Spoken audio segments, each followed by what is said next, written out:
innocent civilians. We all agree, I think, that the uniformed military personnel used to oppress and deny the human rights of subjugated people don't qualify as innocent persons. But what about the political leaders who authorize and direct the oppression? Innocent civilians? Those who finance the oppression? Innocent? Those in the media and the entertainment industry who propagandize in support of the oppression? Innocent? Those in religious God who cheerlead and bless the oppression? Innocent? Settlers who tote guns on confiscated land? Innocent civilians? I saw them all over the place. Voters who put in office politicians committed to use of force in denying the human rights of others. Are those voters innocent? None of the above are innocent civilians, in my opinion. I am not saying they all can justifiably be killed in armed resistance. I'm saying that all of the above are responsible. They are enablers of the oppression. They are properly held accountable for state-sponsored terrorism. Israel says that its security requires harsh measures, that Israel is a legitimate state, that Israel has a right to defend itself. And I talked with Jewish contacts in Milwaukee who tell me this. Well, let me start with an analogy, and it may disturb you, but let me explain. Imagine a rapist forcing himself upon his victim. Is the victim a terrorist if she scratches and tears at the face of her rapist? Does the rapist have a right to defend himself by beating her when she resists? Who has legitimate security needs? The rapist or the victim of rape? Now, someone may say, this is an outrageous analogy to apply to Israel. Well, let's consider the factual record, trying as hard as we honestly can to avoid partisan propaganda claims.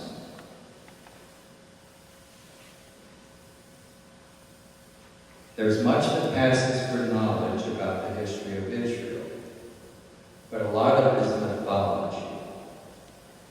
It's fiction created to whitewash an ugly reality. Consequently, I've listed on the sheet before you books by reputable historians, all of them Jews. See, folks, it's important to make a distinction between Jews and Zionists. Jews are such by religion or by their mother. That's how they define a Jew. Or by conversion to Judaism. A Zionist is another thing. A Zionist is one who's committed to a political ideology. And that's what I'm having trouble with here, from a human rights point of view. That political ideology that says this is exclusively ours.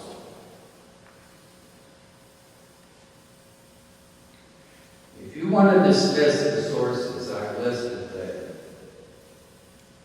and I urge you to read just one, Lustig or Robinson will do the job.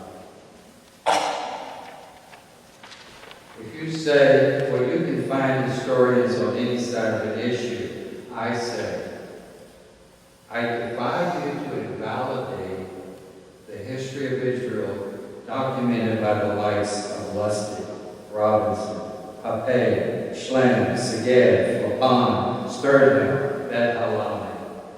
Do your own homework. I don't want to be fooled, and neither should you. Is Israel a legitimate state? Or is it a product of the violation of human rights, abetted by the politics of imperial powers, including Britain and the United States? If so, does it have a right to defend itself as a Jewish state when this implies depriving native inhabitants of their human rights? And I'm not just speaking of Israel's occupation of the West Bank, East Jerusalem, the Golan Heights, and Gaza. I'm speaking of the Israel from 1948. Let's review the history briefly. It's one of ethnic cleansing that wiped Palestine off the map. This was accomplished through confiscation of land, expulsion of and restriction on the movement of the native Palestinians, and contempt for due process. Zionist settlement began in 1882. Jews then, put away the filter, Jews then were only 5% of the population, and 10% of the overwhelming Arab majority were Christian Palestinians. The Zionist organization established in 1897 in Basel, Switzerland, created a Jewish national fund that prohibited non-Jews from leasing or even working on land that it acquired. This was a zero-sum game. David Ben-Gurion, considered by Zionists to be the George Washington of Israel, was a 1906 non-religious immigrant from Poland. Second, when he went to New York in 1915 to recruit Jews, he told them the settlement project needed more pioneers to fight, quote, wild nature and wilder redskins. Redskins. That's the Palestinians. We got to fight them redskins. What I shall call the original sin of unjustly confiscating Palestine had begun. In 1917, the Zionist project got a big boost from Britain. Lord Balfour, Declaration of November 2, 1917, committed Britain to establishing a national home for Jews in Palestine. And of course, who is he to give away the land of people on it? See, this is imperialism, the ugly head of imperialism. Contradicting is Britain's own prior promises to the Arabs to support their independence in return for help in defeating the Ottoman Empire in World War I. Maybe you saw Lawrence of Arabia. In fact, Balfour submitted a secret memorandum to the British cabinet in which he frankly admitted lies and deception. His own words, secret, to his cabinet. In Palestine, we do not propose even to go through the form of consulting the wishes of the present inhabitants of the country. Remember, Palestinians are over 90% of the population, and Jews own less than 6% of the land. And Balfour goes on to say, Zionism, be it right or wrong, good or bad, was of far more important than the desires and prejudices of the Arabs who now inhabit that ancient land. I'm continuing to quote Balfour. So far as Palestine is concerned, the powers, meaning France, Britain, the United States, the powers have made no statement of fact which is not admittedly wrong, and no declaration of policy which they have not always intended to violate. There's history. The original sin, the rape of Palestine, underway with the self-admitted lies of Britain. Chaim Weizmann, a Russian Jew later to become the first president of Israel, was so encouraged by Balfour, whom he was lobbying in England to produce that commitment, that Weizmann told a London audience the immigrants would finally establish such a society in Palestine that Palestine shall be as Jewish as England is English or America is America. I won't go into it in detail, but this confession of lies and betrayal by Balfour was preceded by another secret deal, the Sykes-Picot Agreement, 1916. Britain and France, again breaking earlier promises to the Arabs, carved up the Middle East. This is imperialism. All imperial powers have family resemblances.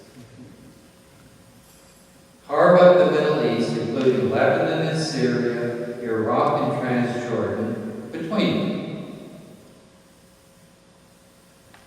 The native peoples be damned.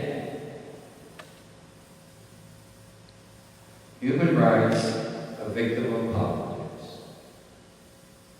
Later, as Britain increasingly lost control of the situation in Palestine, with Palestinians resisting Zionist incursions and violent takeovers, Britain dumped into the lap of the newly formed United Nations the mess it had created. Enter Harry Truman,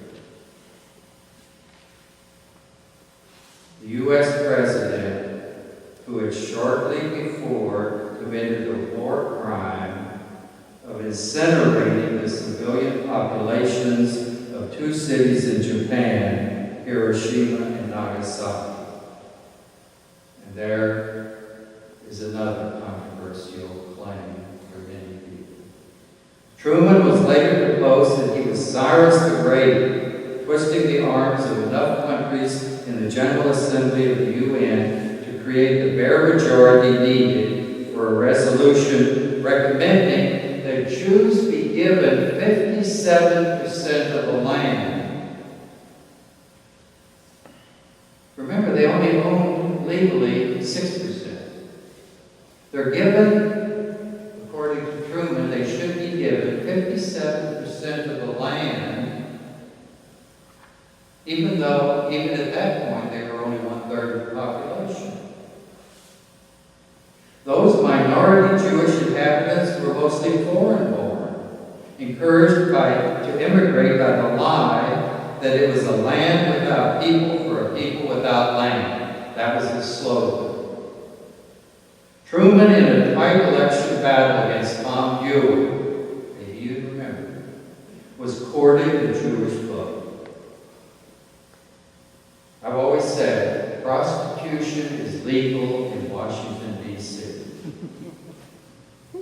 Truman called in his ambassadors to the Arab world and said, "I'm sorry, gentlemen," this is a quote, "I'm sorry, gentlemen, but I have to answer the hundreds of thousands who are anxious for the success of Zionism. I do not have hundreds of thousands of Arabs among my constituents." He then engaged in behind-the-scenes bludgeoning of UN members. The UN at that time was a very small group. Now it's 198 members, and they don't vote the way the United States dictates. But then it was a small group. Harry Truman bludgeoned them in a manner later described by James Forrestal, Secretary of Defense, as, quote, coercion and duress on other nations that bordered on scandal. For example, Latin American delegates were told how to vote if they wanted a Pan-American road project. Firestone Tire and Rubber was instructed to put pressure on Liberia, where Firestone had plantations. The Philippines, although opposed to partition, caved in when reminded of 7 bills awaiting approval in Congress. You get the idea. Human rights Truman championed a partition plan that violated principles in the UN's own charter and was punishing Palestinians for war crimes committed by Hitler in Europe, not by Palestinians. Even Britain opposed this partition, the one that helped create the problem. It opposed the partition, predicting it would lead to war. Well, demonstrations broke out the very next day. The civil war that ensued is not what Zionist mythology describes. Go to the history books. In reality, Arab nations provided some poorly equipped vets and volunteers who took up defensive positions in the area allotted to an Arab state. They could invade Israel.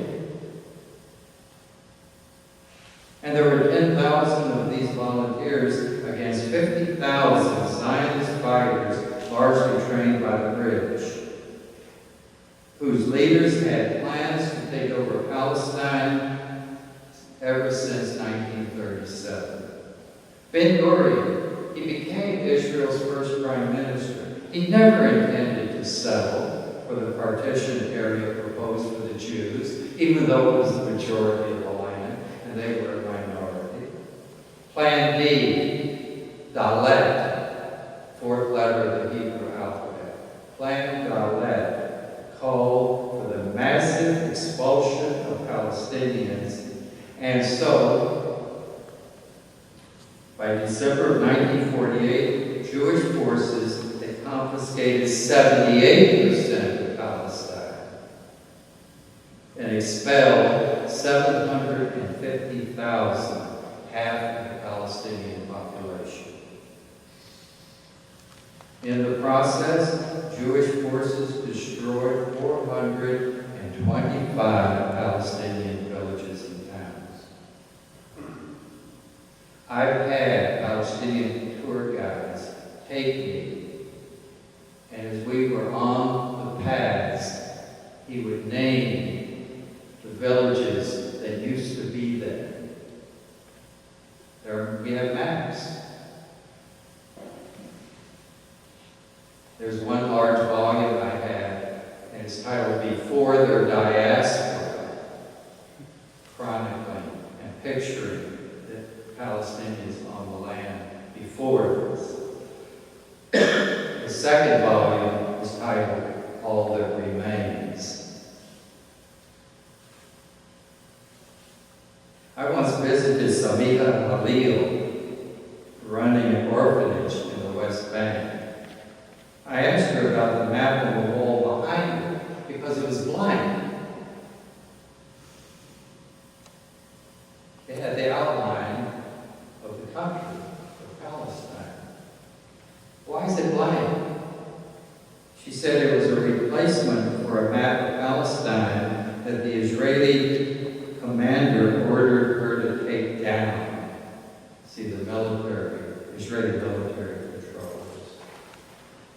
Why did he order her to take it down? She said it was because the earlier map named all the Palestinian towns and villages that had been obliterated.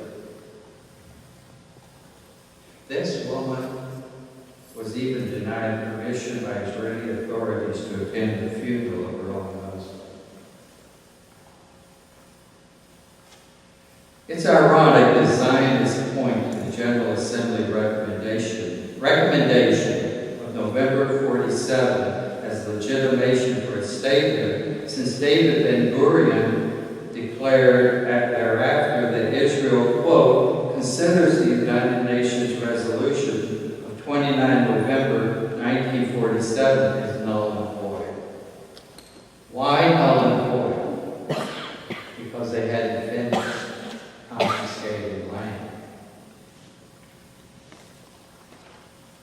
And Israel has in subsequent years rejected virtually all other United Nations decisions regarding Israel. It was never the intention of Zionists to be content with just part of Palestine. The official policy was to create a Jewish state in all of Palestine. Ben-Gurion, I keep quoting first prime minister. He's the George Washington of Israel. He said, to maintain the status quo will not do. We have to set up a dynamic state bent upon expansion. Now, I'm going to ask you, is this the creation of a legitimate state? I'm appealing to your intellect, not your prejudices, your emotions, your fears of what somebody else may think. By early 1949, Zionists occupied by force 20% of the land beyond that proposed by the partition plan, with the remaining 23% of Palestine to be seized in 1967. That wrapped it up. The standard Israeli explanation is that Palestinians voluntarily left the land in response to appeals from Arab regimes intent on invading Palestine.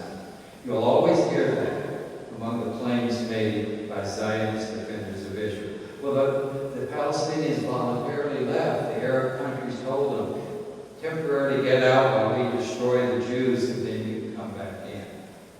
It's BS. Research by scholars examining archives of Arab governments, Arabic newspapers, and radio monitoring reports of the BBC discovered just the opposite.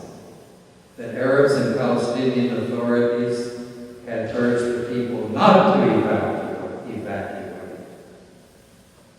Give you an example. In the towns of Ramla and Lebanon, Israeli forces faced a predicament when Palestinians did not flee as expected.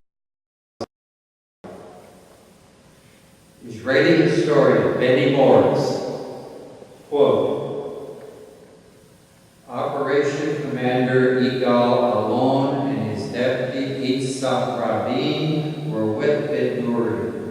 Alon asked, what shall we do with the Arabs, who numbered between 50 and 70,000? I'm continuing to quote. Ben-Gurion made a dismissive gesture with his hand and said, expel them. Is this the creation of a legitimate state? Or is it terrorism?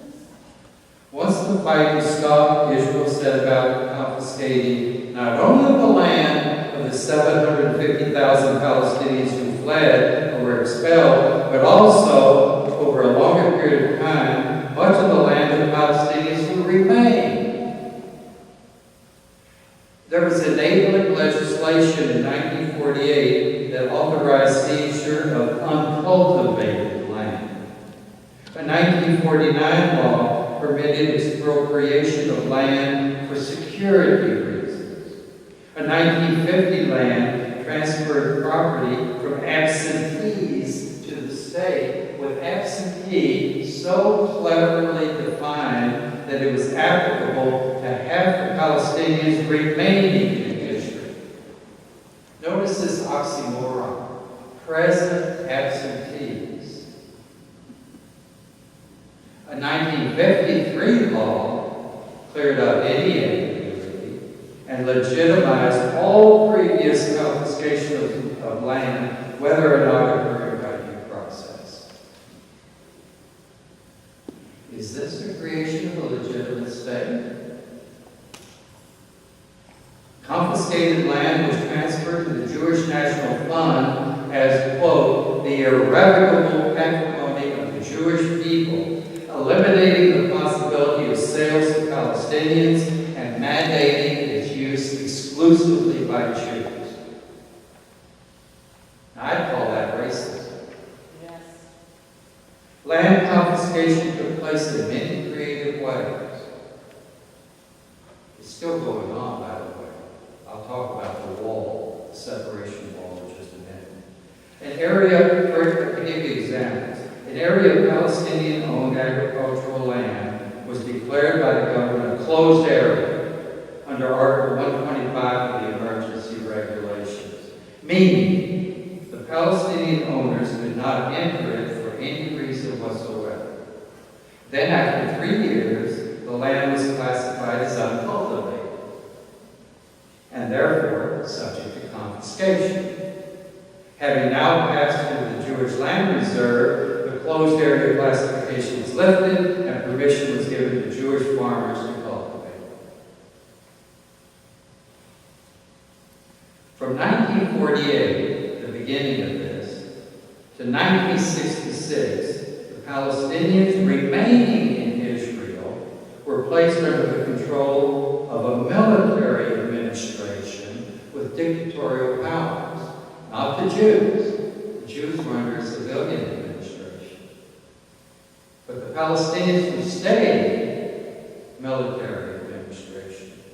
When such emergency regulations had been applied against the Jews by British mandate authorities earlier, Jews called them officially licensed terrorists. When it was applied to Jews called it terrorism. One future Israeli Minister of Justice, Yaakov Shapira, had complained that these regulations were unparalleled in any civilized country. There were no such laws even in Nazi Germany. But Israel appropriates them. These facts have to be considered when it's claimed that Israel is a legitimate state, a state with a right to security. See, Palestinians might well argue that this series of acts constituted a case of grand theft, of state-sponsored terrorism, and that the thief is not entitled to security in clinging to what he stole. I'm arguing that until this original sin is remedied and justice is done, how can there be morally defensible peace? We're always hearing this chatter about peace talks, peace talks. I never hear peace with justice talks. Justice. I'm not going to continue because of time with details of Israel's discriminatory control of Palestinians in Israel. These emergency regulations, folks, are still in place. They allow the government to act when it sees fit against Palestinians. And the confiscation of land continues to this very day. That apartheid wall being built, it's being built on Palestinian land in the West Bank. It's unilaterally confiscating property of Palestinians. The World Court has condemned this, has declared it illegal. But of course, Israel doesn't pay attention to the World Court any more than it pays attention to the United Nations. Netanyahu just recently announced unilateral seizure of an additional 1,000 acres of Palestinian land in the West Bank.